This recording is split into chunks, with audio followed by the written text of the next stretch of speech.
రేయ్ నిన్ను రేయ్ వదలు వదలు రేయ్ ఏయ్ ఏంటి మిస్ టింకు నా జుట్టు పట్టుకుని కొడుతున్నాడు మిస్. టింకు పైకి లే లే. వయసుకు మించి ఏంటా బుద్ధి లేని పనులు? తప్పు చేయకూడదన్న ఇంగిత జ్ఞానం ఉండక్కర్లేదా? మిమ్మల్ని కన్న బిడ్డల్లో చూసుకుంటుంటే పద్ధతి తప్పి ప్రవర్తిస్తున్నారు.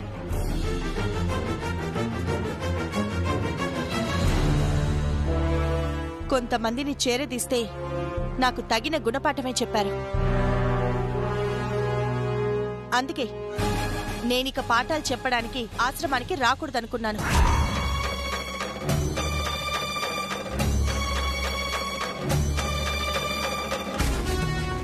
కానీ ఒకరిద్దరి వల్ల మీరంతా ఇబ్బంది పడకూడదనొచ్చాను. ఇంకొకసారి అల్లరి చేస్తే తాట తీస్తాను. కూర్చో.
సారీ. ఇది స్కూల్. నేను నీకు టీచర్ని మాత్రమే. Sorry teacher.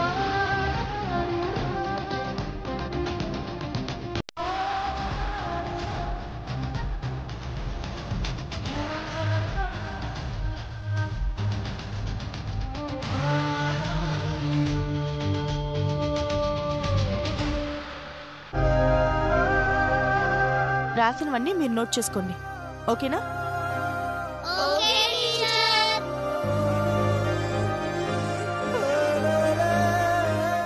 సరే, వీటన్నిటిని మీరు నోట్ చేసుకోండి.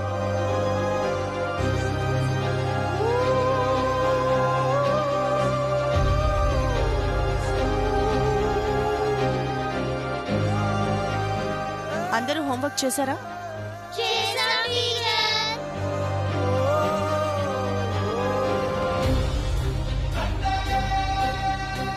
చెయ్యని వాళ్ళు ఎవరైనా ఉంటే చేతులెత్తండి.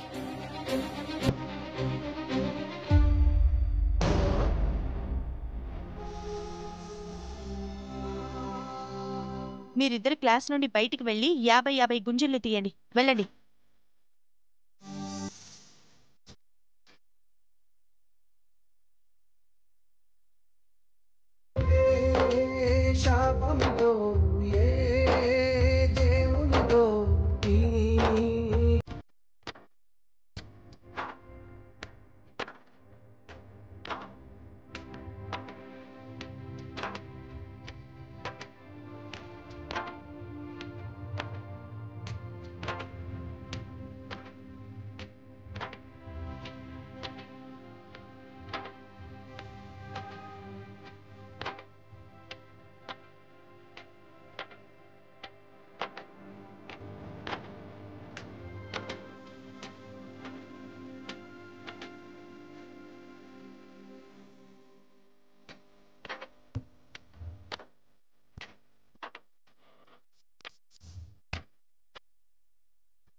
రే గణేష్, 50 గుంజీలు అయిపోయారా? ఆపు.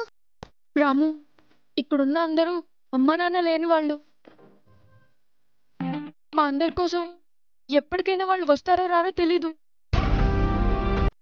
సీతా టీచర్ మీ అమ్మని తెలుసు కదరా, ఎందుకు చెప్పకుండా ఆగుతున్నావు? పాపం సీతా టీచర్ కూడా తన కొడుకు కోసం వెతుకుతుంది కదరా, వెళ్ళి నిజం చెప్పరా.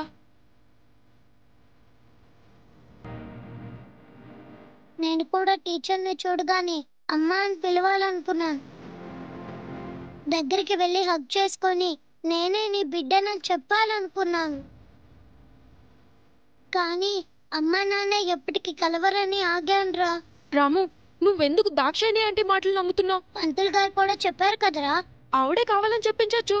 నేను కడుపులో పడగానే సీతా టీచరు సారు దూరమైంది కూడా నిజమే కదరా. నువ్వే కొడుకని తెలిస్తే కలిసిపోతారేమోరా. పంతులు గారు చెప్పినట్టు ఎప్పటికీ విడిపోతే ముందు వాళ్ళిద్దరూ కలవాలి గణేష్. నువ్వు చెప్పోలే గాని నేనే సీతా టీచర్కి మీ కొడుకు రామునే అని చెప్పేస్తాను. నీ భుజానికున్న పుట్టుమచ్చ గురించి కూడా చెప్పేస్తాను.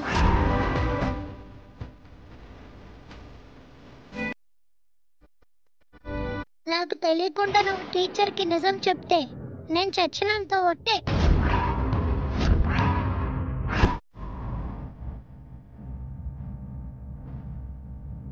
ఏంట్రా నీ మొండితనం?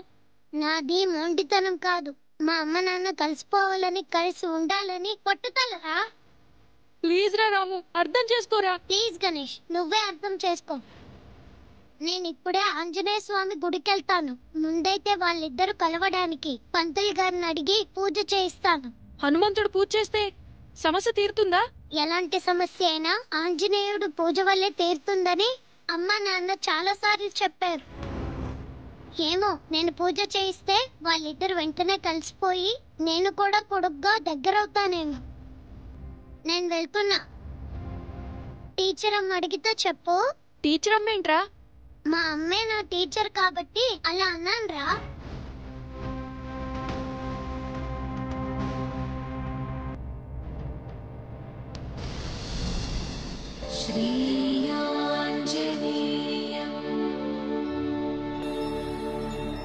పూజారి గారు.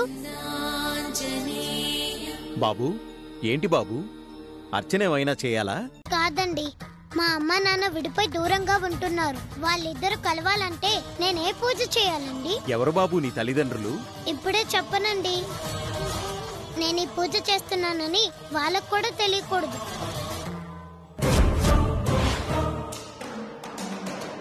నా జాతకం బాగోలేకపోవడం వల్ల నేను కడుపులో ఉన్నప్పుడే మా అమ్మ నాన్న విడిపోయారని పంతులు గారు చెప్పారండి.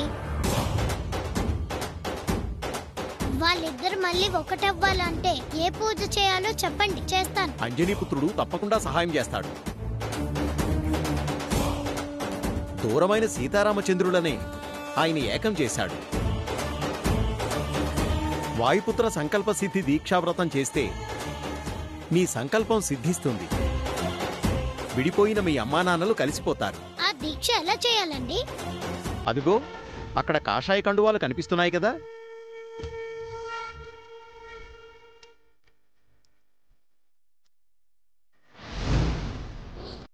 ఉన్నాయి. ఆ బట్టలు వేసుకొని నుదుటిన సింధూరం ధరించు. మోకాళ్ల మీద స్వామివారి ఎదురుగా కూర్చొని 11 సార్లు హనుమాన్ చాలీసా చదవాలి. నీ మనసులో కోరికని హనుమంతుడికి చెప్పి జోలె కట్టి 3 రోజుల పాటు ప్రతి చోట భిక్షం అడగాలి. 3 రోజులు అరటిపళ్ళు నైవేద్యం పెట్టి భిక్షాటనలో వచ్చిన డబ్బుని 1 రూపాయి కూడా చేజారకుండా హుండీలో వేయాలి. అందులో 1 రూపాయి పోయినా నీ సంకల్పం జరగదు. ఇంత నిష్ఠతో చేస్తే ఆంజనేయుడు నీ కోరిక నెరవేరుస్తాడు. చేయగలవా? చేస్తానండి. సంకల్ప సిద్ధిరస్తు. మొదలుపెట్టు నాయనా. అలాగే.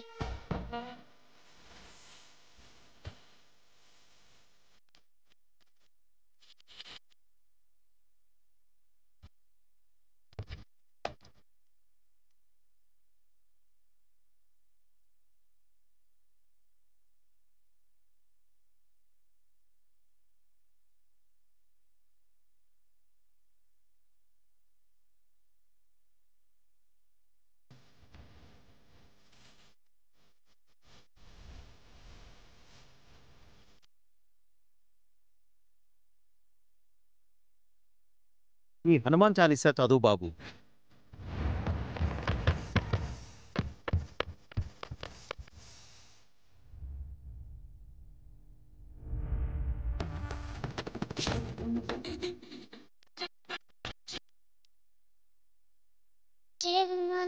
గుణసాగర జేకపీశ తీలోక ఉజాగర రామదోత అతులిత బలదాన అంజనిపుత్ర పవనసుత నామ మహావీర విక్రమ భజరంగి కుమతి నివార సుమతి సంగి కాంచనవరణ విరాజ సువేశ కానన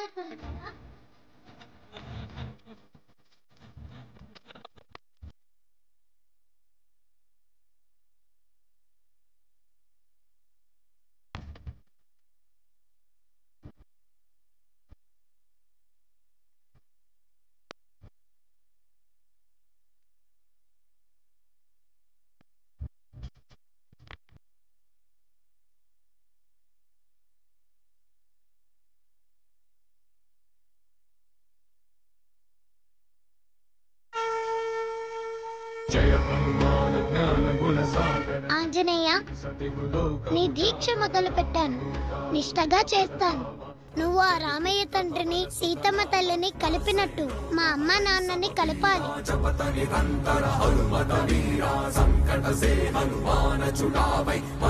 బాబు, భిక్షాటన మొదలుపెట్టు.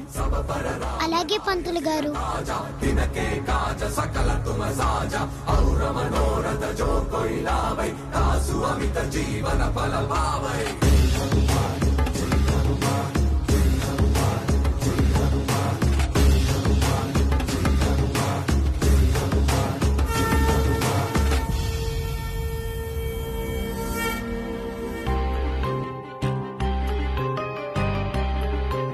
భిక్షాందేహి. ఎందుకు బాబు అడుక్కుంటున్నావు? నేను అడుక్కోవడం లేదండి, మా అమ్మ నాన్న కలవాలని జోలె పట్టి భిక్షమెత్తుకుంటున్నాను. చిన్న వయసులోనే ఎంత పెద్ద ఆలోచన. ఇదిగో బాబు.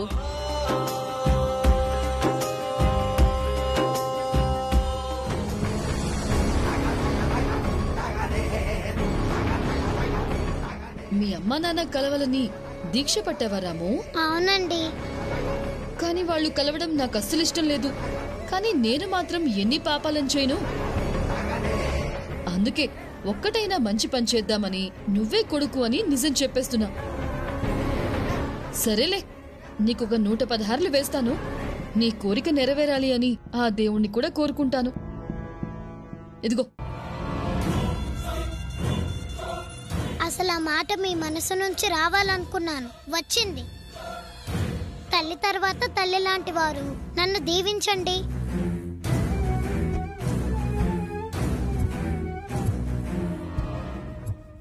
నేను చెప్పింది నోటి మాటే తప్ప మనసులో నుంచి వచ్చింది కాదు రాము. పర్లేదండి, నాకు ఆంజనేయ స్వామి సపోర్ట్ ఉంది. ఆయనే నన్ను గెలిపిస్తాడు. వస్తాను.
నేను మంచోడిని కాబట్టి మందు మాత్రమే తాగొచ్చాను. ఇదిగో నా వాట నాకు ఇప్పుడే రైట్ నౌ పంచై, అంతే పంచ.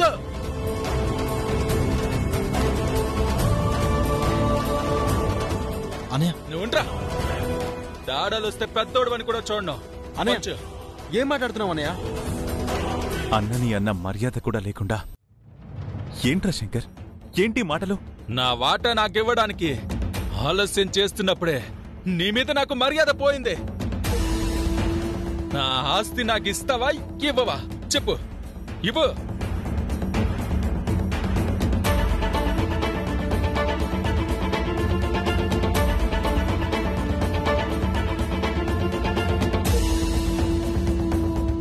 లాయర్ గారికి చెప్పాను శంకర్, పేపర్స్ రెడీ చేసే తీసుకొస్తారు.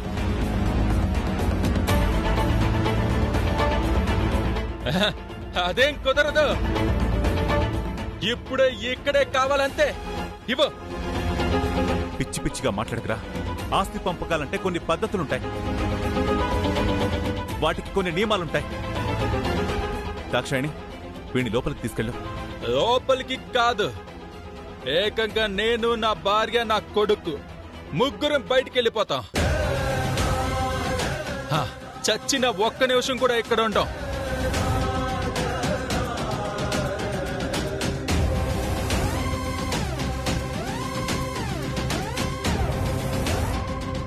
ఏమే పెళ్ళామా, పోయి మన బట్టలు సామాన్లన్నీ తెచ్చేయి, వెళ్ళిపోదాం.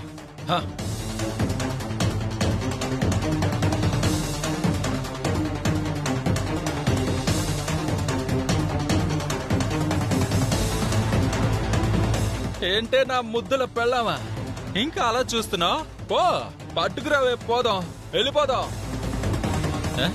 నువ్వు తేవా, నేను తెస్తాను, నువ్వు ఇక్కడ నుంచో. నేను తెచ్చాక మేము ఇప్పుడే వెళ్ళిపోతాం, బయటికి వెళ్ళిపోతాం. వెళ్ళిపోతాం. ఏమండి ఏమండి ఏమండి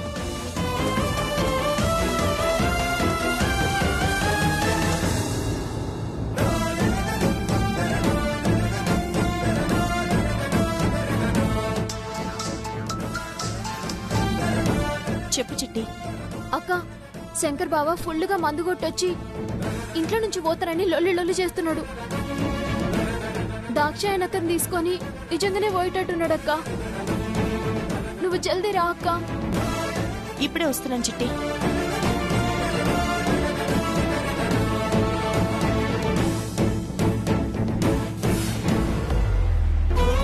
అనయ్య, తొందరపడకు.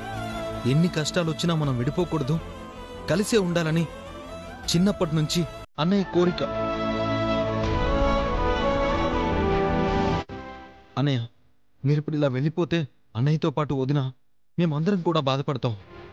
అన్నయ్య, ప్లీజ్ అన్నయ్య, ఉండండి అన్నయ్య. మీ బాధల గురించి ఆలోచించి మా జీవితాన్ని మేము నరకం చేసుకోలేమురా. మాకంటూ స్వేచ్ఛ లేని దగ్గర మేము ఉండలేం.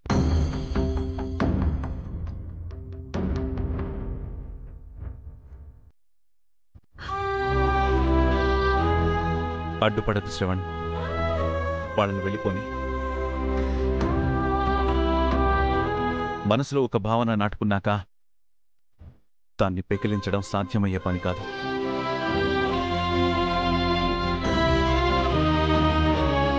నీ నిర్ణయానికి కట్టుబడి ఉంటారా శంకర్? కట్టుబడి ఉన్నాం కాబట్టే కట్టుబట్టలతో బయలుదేరం వదిన. ఇన్నాళ్ళు నా తమ్ముళ్లే నా ప్రాణం అనుకున్నాను.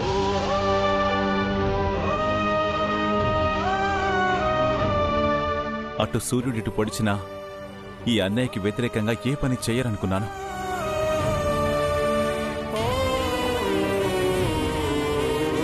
పెంచిన ఈ గుండెపైనే తన్ని నా నమ్మకాన్ని బొమ్మ చేశావు కదరా శంకర్. వెళ్ళండి, వెళ్ళిపోండి. ఇక ఈ అన్నయ్య నీకు లేడనుకో.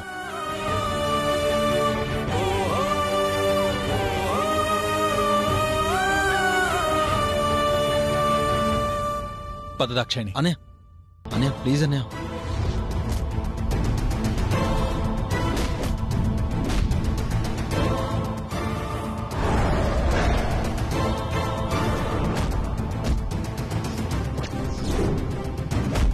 మీరెక్కడికి వెళ్ళడానికి వీల్లేదు. మీరెవరు చెప్పడానికి?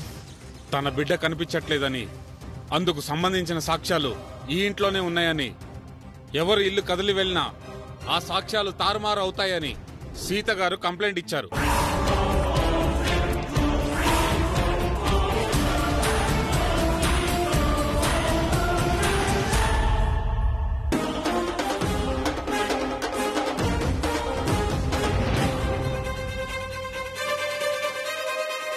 సో సీత గారు కొడుకు దొరికేంత వరకు ఎవరు ఇల్లు వదిలి వెళ్ళడానికి వీల్లేదు.